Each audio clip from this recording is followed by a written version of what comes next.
Hi friends, paper plates తయారీ machine దగ్గరికైతే వచ్చాము. మీకు కూడా చూపిద్దామని చెప్పేసి ఒకసారి అయితే వీడియో తీశాను.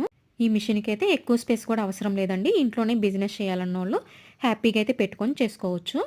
దీని కాస్ట్ కూడా 1,00,000 నుంచి 2,00,000 లోపే ఉందంట. ఈ మిషన్స్‌లో కూడా 3, 4 టైప్స్ అయితే ఉన్నాయి.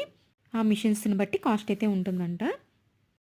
ఇంట్లోనే ఉంటూ బిజినెస్ చేసుకోవాలంటే బెస్ట్ ఆప్షన్ అని చెప్పొచ్చు. దీనికి సింగిల్ ఫేస్ కరెంట్ అయితే సరిపోతుందంట. ఈ డై హెడ్ కింద రా మెటీరియల్ని అయితే ఉంచితే మిషన్ దాన్ని రౌండ్గా కట్ చేసి ప్లేట్గా మారుస్తుంది. చూశారు కదా, పాప కూడా ఈ విధంగా నేను కూడా చేస్తానని చెప్పేసి ఒకసారి అయితే ట్రై చేసింది. ఇది వచ్చేసేసి స్విచ్ మోడల్ టైప్ అంట. స్విచ్ ఆన్ చేసుకోవటం, ఆఫ్ చేసుకుంటే సరిపోతుందంట. ఇందులోనే double dimensions, single dimensions అయితే ఉన్నాయంట. ఈ మిషన్స్కి అయితే ఎక్కువ కూడా స్పేస్ అవసరం లేదండి. ఇంట్లోనే హ్యాపీగా పెట్టుకొని చేసుకోవచ్చు. ఈ వీడియో నచ్చినట్టయితే please like, share and subscribe my channel.